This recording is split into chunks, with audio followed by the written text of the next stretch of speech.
Marchent ensemble, mais n'ont pas la même vision. Vivent ensemble, mais se disputent chaque jour.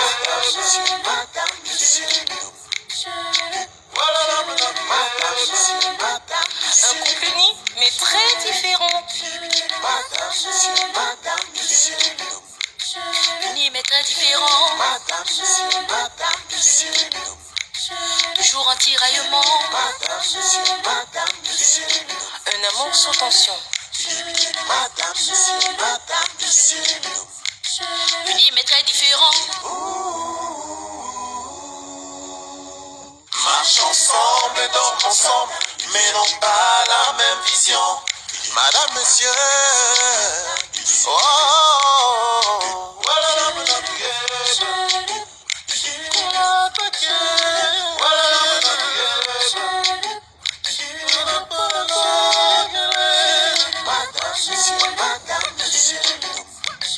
Unis mais très différents. Toujours un tiraillement.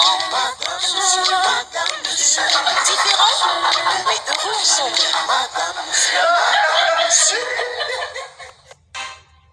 Avant de commencer l'épisode, je tenais à préciser que pour toutes les personnes qui sont nouvelles sur cette chaîne et qui n'ont jamais vu la saison 1, vous pouvez la retrouver sur notre page Facebook au nom de Gossip Tour, comme est intitulé le nom de cette chaîne YouTube.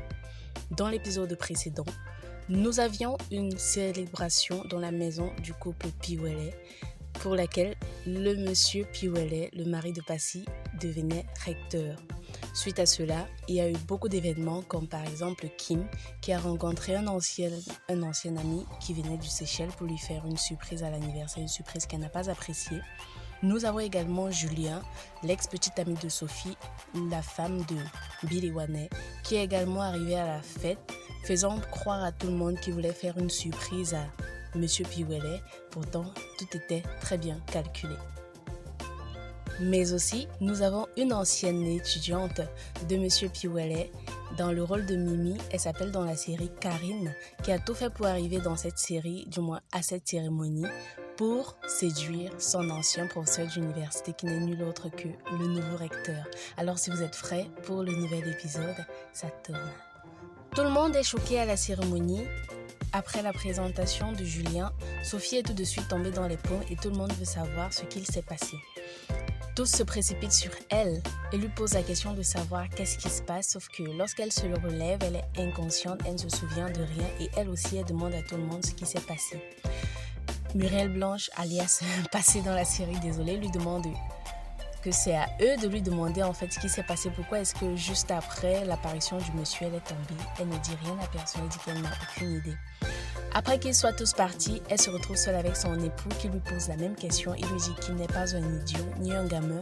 Donc, elle doit lui dire pourquoi est-ce que c'est juste après la présentation de celui-là qu'elle est tombée dans les pommes. Elle dit qu'elle n'a rien à dire et qu'elle est fatiguée, qu'elle doit rentrer se reposer. Il dit finalement ok, puis il la soulève et lui demande de rentrer se coucher. Avant ça, il l'amène quelque part pour se reposer. D'un autre côté, nous avons Défaut, le nuisible de la série, qui est en appel vidéo avec sa copine, je vais dire sa maîtresse d'un autre pays. Et ils sont en train de passer un moment agréable et tout. Lorsqu'il dit à la personne d'arrêter l'appel, qu'il va devoir accrocher car il y a une personne qui doit saluer. Cette personne n'est nulle autre que sa fiancée dans la réalité. Elle lui demande donc avec qui est-ce qu'il parlait. Il dit avec personne, qu'il était en train de discuter avec son frère. Elle dit qu'elle ne lui fait pas confiance, qu'elle ne croit pas en ce qu'il dit.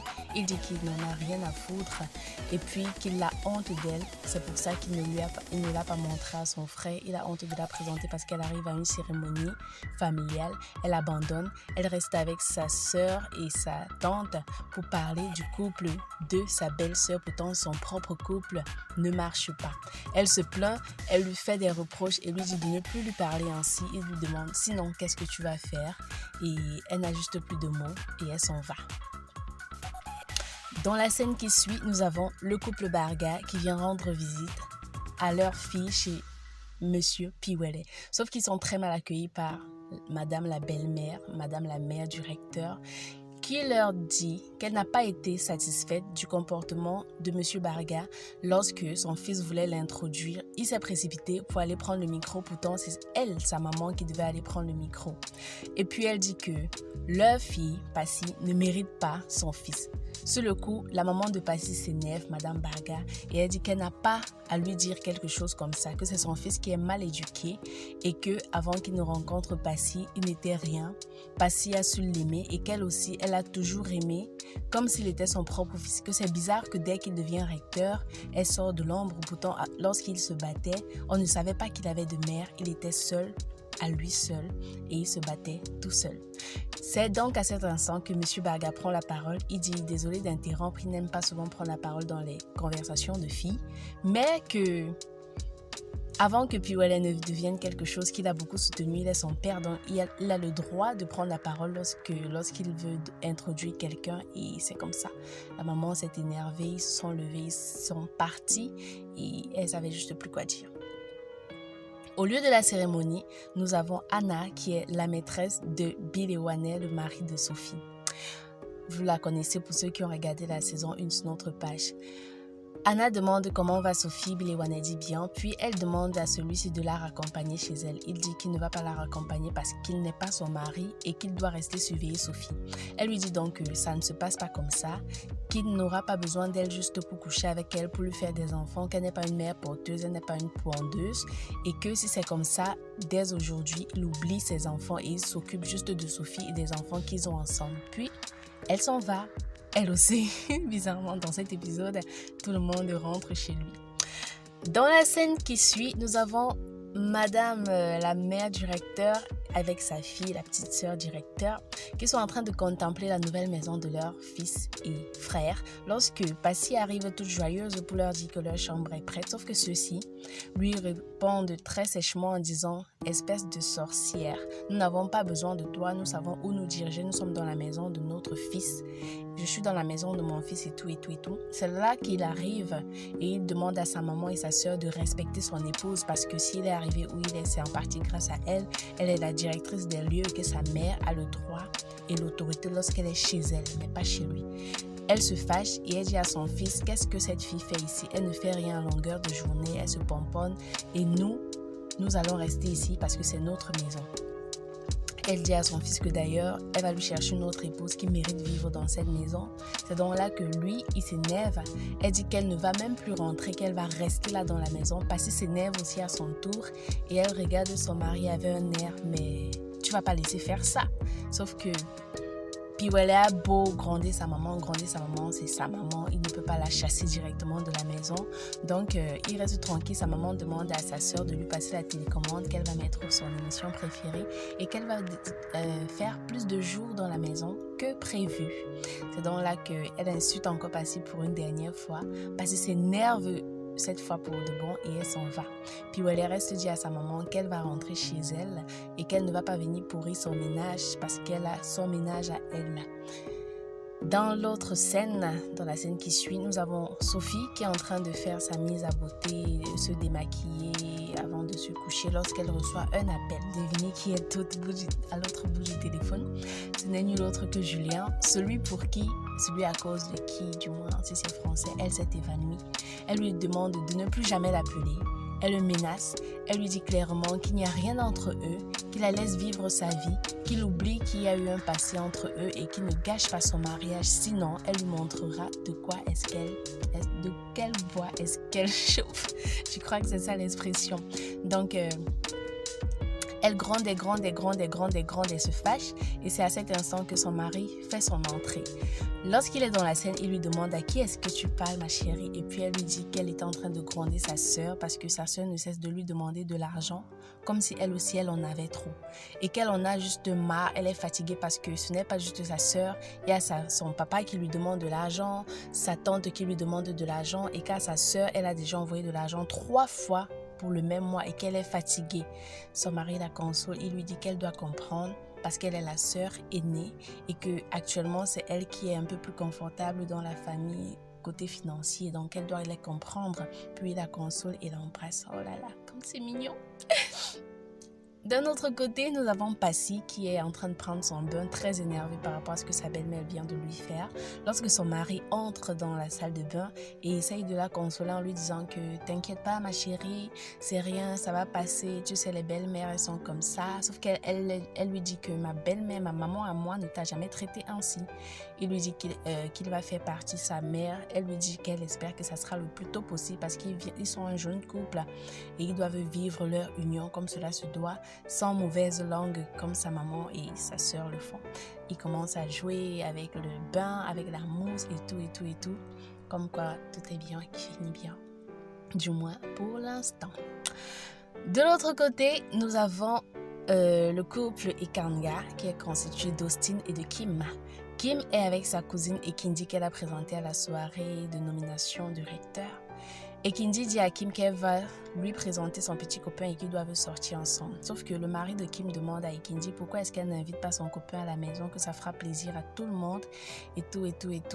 Elle lui dit que non, c'est par respect pour lui, il est l'homme de la maison, elle ne peut pas amener quelqu'un juste comme ça, que lorsqu'il aura demandé sa main, elle viendra le lui présenter parce qu'il sera un peu comme son petit papa. Il dit donc d'accord, allez-y, amusez-vous et surtout ramène-moi vite ma femme parce que je veux fortifier notre bébé. Elle s'énerve et puis elle dit à Kim, allons-y. Dans la maison du couple Barga, Madame Barga est en train de sortir. Son époux lui demande mais où est-ce que tu vas? Elle dit que son fournisseur l'a appelé et que la marchandise vient d'arriver et qu'elle doit aller vérifier. Lui aussi, il dit qu'il est triste. Elle lui demande mais pourquoi est-ce que tu es triste? Il dit qu'à cause de Sophie. Elle demande qu'est-ce que Sophie a fait? Il dit qu'il est sûr que Sophie est tombée évanouie lors de la cérémonie parce qu'elle voulait gâcher la cérémonie expressément à cause de la présence d'Anna, la tisa de son mari. Sauf que Madame Barga n'est pas d'accord, elle dit que Sophie n'est pas comme ça, elle ne se rabaisserait jamais à ça. Et puis elle menace son mari en lui disant qu'il n'a plus intérêt à inviter la tisa de Bill à un événement familial, qu'elle n'est pas de la famille. Et puis elle s'en va. Une fois qu'elle est partie, Monsieur Barga se retrouve seul et il se pose la question de savoir mais à qui est-ce qu'elle parle sur ce ton?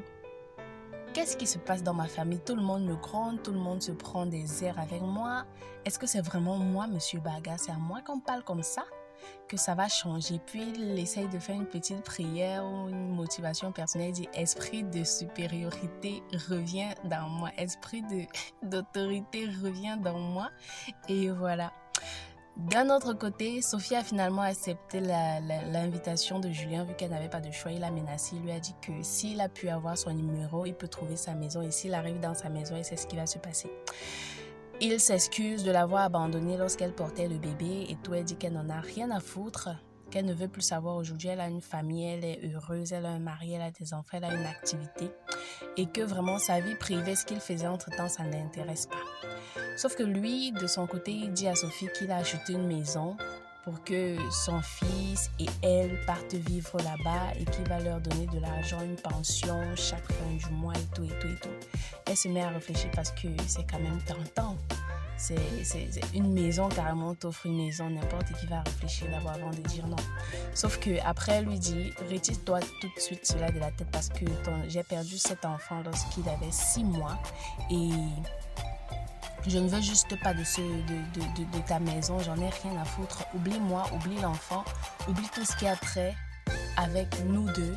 Et sache qu'il n'y avait que l'enfant qui nous liait. Aujourd'hui, plus rien ne nous lie. Elle se lève, elle s'en va.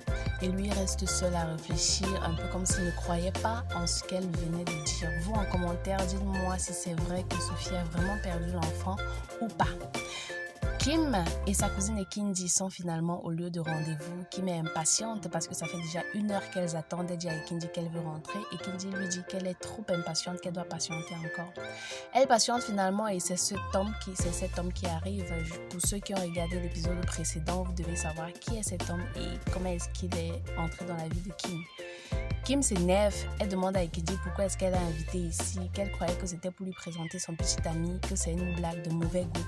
Ekenji demande à Kim de l'écouter et qu'il a quand même fait le monde entier pour venir la rencontrer, qu'elle devrait être contente, sauf que Kim lui donne une gifle, bien méritée d'ailleurs, et puis elle se lève, elle s'en va, elle dit qu'elle n'aime pas ce genre d'attitude. Alors c'était tout pour cet épisode. Ekenji dit au jeune homme qu'elle va arranger la situation. D'après vous, qu'est-ce qu'il y a entre Ekenji et ce jeune homme d'ailleurs? C'était tout pour cet épisode. J'espère que vous avez aimé. Abonnez-vous, partagez et n'hésitez pas à commenter. Le nouvel épisode, c'est demain. Bisous, bisous.